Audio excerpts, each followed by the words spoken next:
Hello there, Drew Hanish, Whiskey Lore. It is Throwback Thursday, which means got a little history for you, but also going to be talking a little bit about some of the terminology we use for when we're tasting a whiskey. And so I want to describe a little bit about where the evolution of that term comes from and what it means and so on and so forth. So we're talking about dry. Dry is a very interesting word in the world of whiskey because you'll see somebody, same with wine, taste it, ooh, that's dry. Okay, it's liquid, dude. It's not dry. Okay, if I douse myself in it, I need a towel. That's not dry. So we're going to dig into that a little bit. But there's been a couple of variations of the word dry through history, and so it's got changing meanings over time. So the first thing we're going to talk about is, as I'm working on my Tennessee whiskey history book, I'm working on a chapter called How Dry I Am. It's basically the beginning of Prohibition, national Prohibition. And so I was going to tell the story there of national Prohibition and how it came about. And I wanted, since I was going to use that as my title for it, I wanted to start off by describing the origins in my Whiskey Lore Stories manner of where that came from before introducing people to the rest of the article. But my book was getting really thick. It was nothing to do with Tennessee, so I decided to pull it out and share it with you here. So I'm trying to figure out where this term, how dry I am, came from. Now I know it's a song, and so then I have to dig back and figure out what's the origin of the song, but also what inspired the song. So the inspiration for the song goes all the way back to 1874, and I found the first instance of this. It was a joke that was written. Yes, they used to actually be funny in newspapers. There was a joke in this newspaper, and it was basically this. Woman gets on the train, she's in the sleeper car, and all of a sudden, in this low, somber voice, she says, "How dry I am." So a few minutes go by, again, she says, "How dry I am." Sounds like a little kid's story here, doesn't it? Third time she goes, "How dry I am." One of the other passengers gets frustrated, goes, gets a glass of water, comes back, gives it to her. She drinks the water. He goes back to his bunk, puts his head on his pillow, ready to doze off again. I don't know how people slept on trains. I still don't know. And all of a sudden she goes, "How dry I was." That's not the punchline. So it goes further. So basically what happens is now the other passengers are frustrated, so they get mad at her, and they say, so when she does it again, "How dry I was," they go, "Well, dry up then." And that's the joke. And this joke actually was so loved that it appeared in various newspapers for over 20 years. This is what people did when they didn't have social media. they just posted this, "Hey, isn't that funny? Oh, didn't I read that like 20 years ago?" "Yeah, but it's still funny." So there you go. Well, apparently it repeated enough that it was actually, again, it came up again, but it came up now not as a joke, but a little boy, and maybe this little boy had heard this while his parents were talking or something, passing the joke around. He was at a fireman's parade in Pennsylvania, and he was sitting on the corner with a tear in his eye, and he was just saying, "How dry I am," and they said, "Nary was there a dry eye in the area," after seeing a little boy in tears. So, okay, interesting. Still, how are we getting this to becoming a popular phrase? Because it does surround Prohibition. Its time period suggests that it had some implication on Prohibition, or that it was related to Prohibition in some way or another.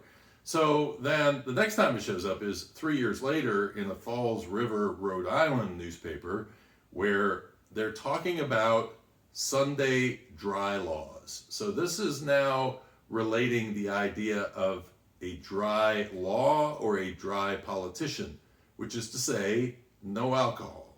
So this is the use of the term at that point. This is where it now changes to, because that same year, later in that same year, another thing was posted, and this is apparently a true story, in a Harlem police station in New York. A man comes in and sits down next to the judge, who's taking a break out in the lobby, and while he's sitting outside and this man sits down next to him, he is obviously drunk, and he just starts singing, "How dry I am, how dry I am, God only knows how dry I am."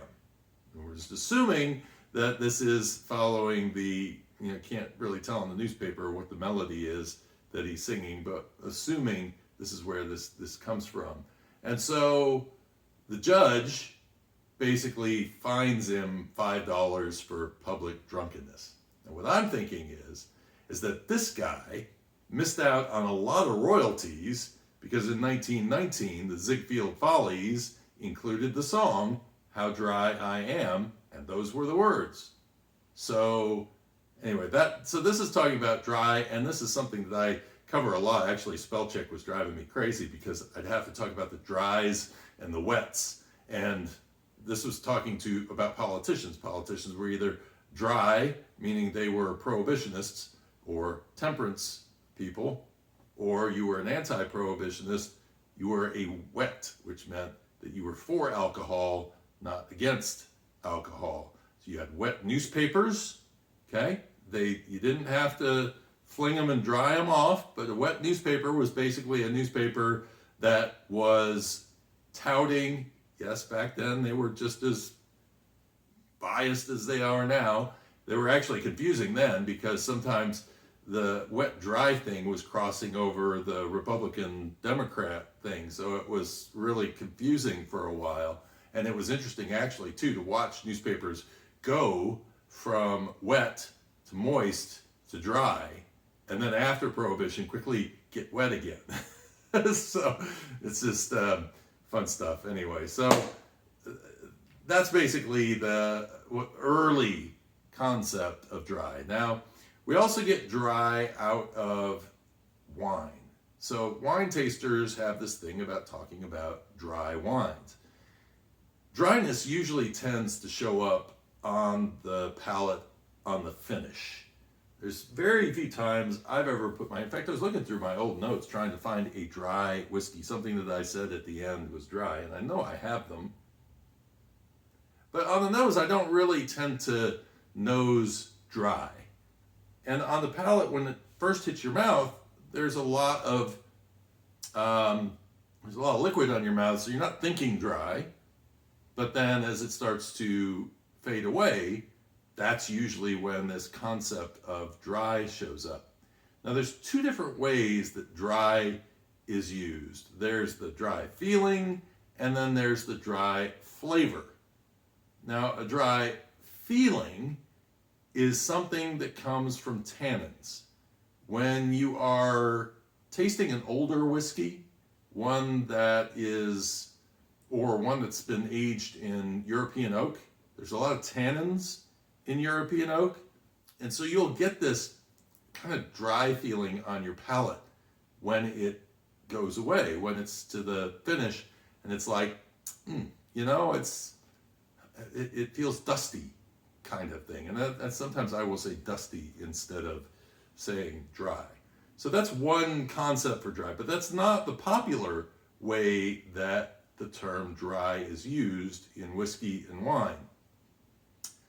The idea of dry usually means the level of sweetness. And this has to do with wine and how using yeast and fermentation will dry out the sweetness from a grape.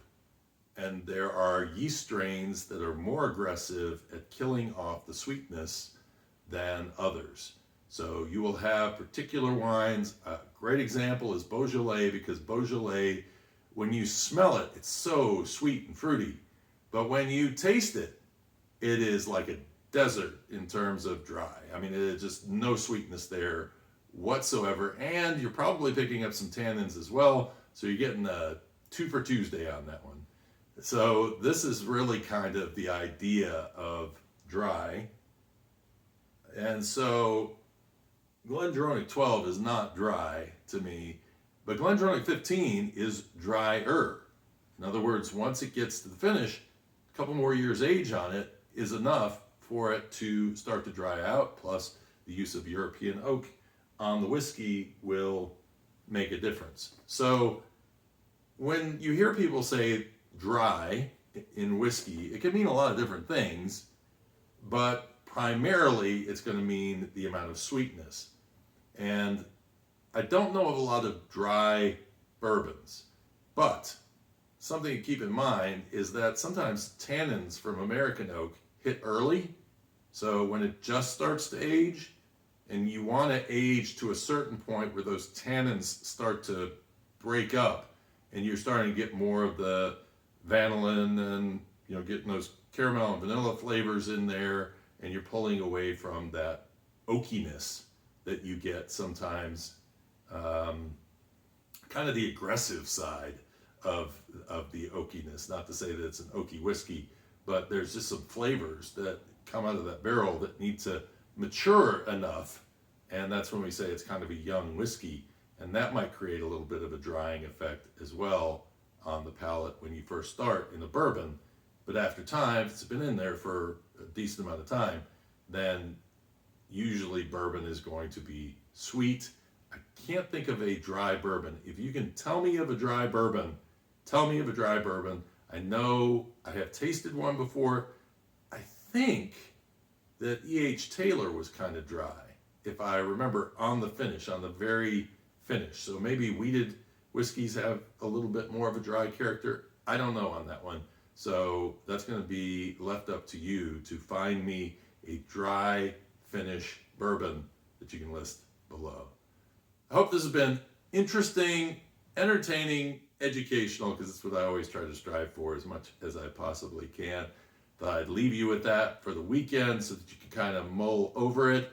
Maybe if you got kids, you can tell them this stupid joke that for some reason people 150 years ago thought was worthy of 20 years of publishing in the newspaper. There you go. Anyway, have a great weekend. Give me a thumbs up if you enjoyed this video, and make sure to subscribe if you haven't already. Cheers, and Slainte.